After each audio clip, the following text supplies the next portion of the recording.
É o acordo dos acordos. Foi assim que von der Leyen chamou na semana passada o mega acordo com a Índia, provavelmente também com uma piscadela para Trump. Porque parece que o tempo das palavras vazias dentro da UE acabou e agora ela parte para o contra-ataque. Porque enquanto a situação global já está tensa, Donald Trump volta a jogar a carta da escalada contra a Europa. Novas tarifas, novas ameaças, um America First ainda mais rígido, mas desta vez a União Europeia não reage mais de forma defensiva, e sim estratégica.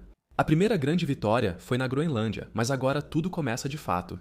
Pois após anos de confiabilidade transatlântica, agora vem a constatação sóbria: os Estados Unidos não são mais um parceiro estável, mas sim um risco. Desde as disputas abertas na Groenlândia, ficou claro em Bruxelas como Washington impõe agressivamente seus interesses geopolíticos. Não com diplomacia, mas com pressão extrema, não com alianças, mas com ameaças.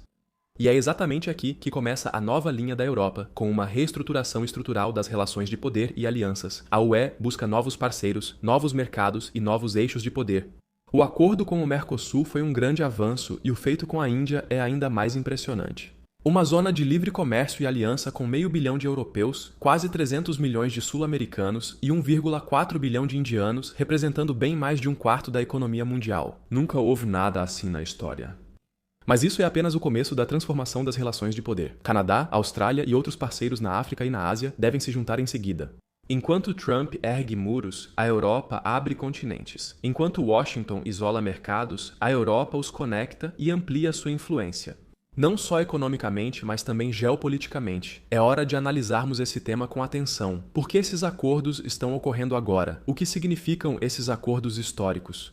Como a UE usa isso para reagir a Trump? Que acordos podem surgir? O que tudo isso representa para a ordem mundial no longo prazo? Vamos analisar essas questões juntos.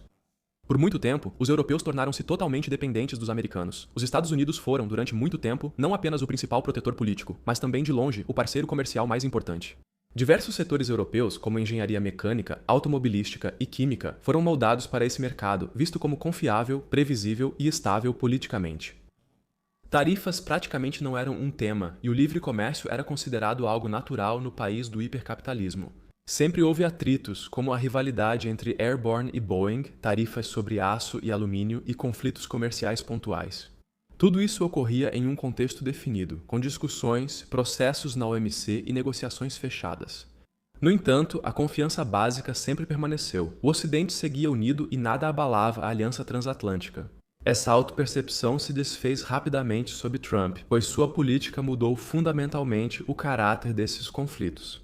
As tarifas deixaram de ser apenas um instrumento econômico para proteger indústrias e passaram a ser usadas para exercer pressão, dividir a União Europeia e tornar países menores totalmente dependentes. Quem não obedecia era punido, não importava se era adversário ou aliado, sendo que ele muitas vezes era ainda mais duro com os aliados do que com os supostos adversários.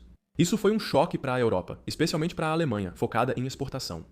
Com cadeias de suprimentos mais inseguras, investimentos ficaram arriscados e o planejamento de longo prazo quase impossível, enquanto a economia alemã enfrenta mais pressão no mercado chinês. O ponto de virada provavelmente foi o conflito da Groenlândia.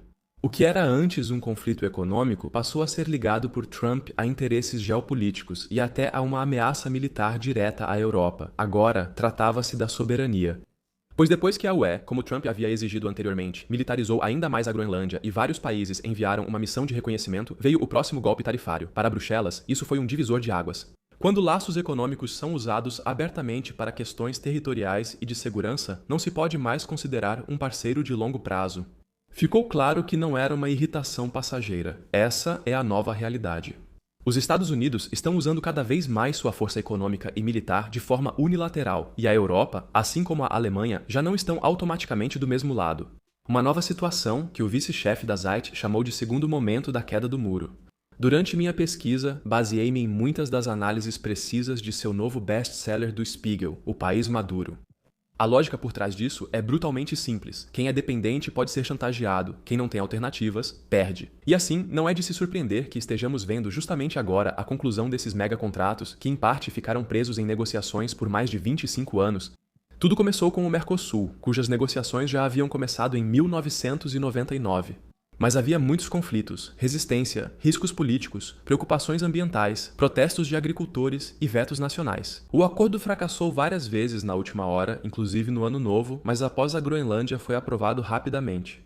Ainda há resistência, e o TJUE deve dar o veredito final sobre o acordo, mas o tratado já será aplicado provisoriamente e ajustado se preciso. Está claro que a Europa não tem mais tempo para disputas jurídicas. Muitos veem isso como resposta direta à doutrina do bastão de Donald Trump.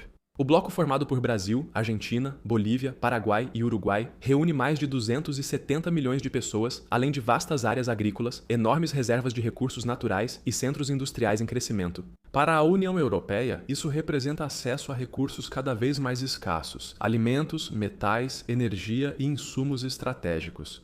E, acima de tudo, um mercado grande o bastante para gerar alternativas reais. O Mercosul também contrapõe os Estados Unidos na América do Sul. A Europa não atua aqui como uma superpotência dominante, mas sim como um parceiro de igual para igual, não com uma velha política de grandes potências, mas com uma ordem clara e baseada em regras. Tecnologia por matérias-primas, indústria por agricultura e regras no lugar da arbitrariedade. Na América do Sul, a forte resistência política contra Trump e a intervenção na Venezuela. Muitos temem uma nova política pós-colonial dos Estados Unidos na América do Sul. Por isso, lá também se procura diversificar, não se tornar muito dependente dos americanos e buscar novas parcerias. Poucos dias depois ocorreu o próximo grande evento, o chamado Mãe de Todos os Acordos, o Acordo de Livre Comércio entre Europa e Índia. Poucos países hoje reúnem tantos fatores decisivos para a União Europeia. A Índia é o país mais populoso e um dos mercados que mais crescem no mundo. População jovem, poder de compra em alta, demanda crescente por produtos europeus, grande necessidade de infraestrutura e forte vontade política de avançar economicamente. É exatamente aqui que entra em cena o novo acordo entre a UE e a Índia. Porque, ao contrário das parcerias anteriores, agora envolve não só tarifas sobre produtos, mas a integração gradual de dois mercados, padrões comuns, facilitação de investimentos, transferência de tecnologia e cadeias de suprimentos independentes de Washington ou Pequim.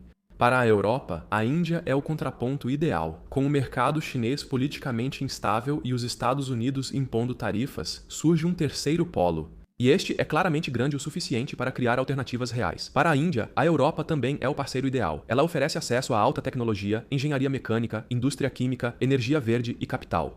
Tudo isso ocorre sem a política das grandes potências presente em outros relacionamentos. Por isso, esse acordo é delicado para Trump, já que tarifas só funcionam sem alternativas. Um espaço econômico comum entre UE e Índia inclui quase 2 bilhões de pessoas, criando um mercado capaz de contornar barreiras comerciais dos Estados Unidos a longo prazo, não pelo confronto, mas pela realocação.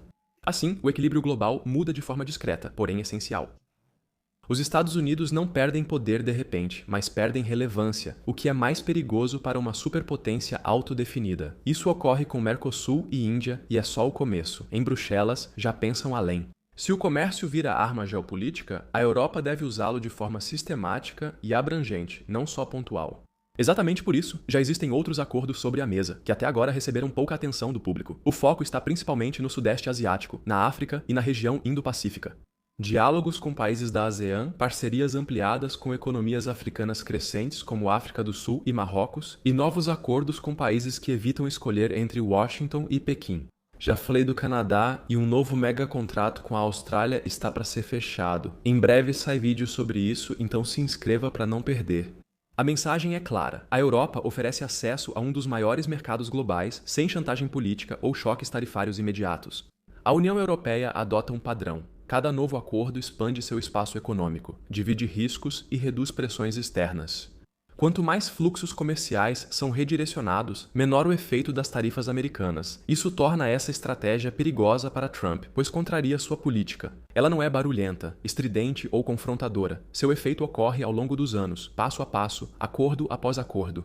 Enquanto Washington aposta no isolamento, está se formando ao redor da Europa uma rede de mercados que se torna cada vez mais densa e poderosa. E com isso, a Europa acaba passando por uma transformação histórica, de um parceiro júnior baseado em regras dos Estados Unidos para um centro de poder independente, com interesses próprios e novos parceiros de aliança.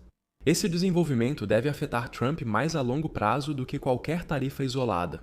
Mas e vocês? O que acham dessa nova política da União Europeia e com quais contradições, com quais parceiros deveríamos nos unir mais estreitamente? Escrevam nos comentários. Se vocês se interessam pelo estreitamento de laços com o Canadá, recomendo muito este vídeo. Divirtam-se. Até a próxima. Tchau!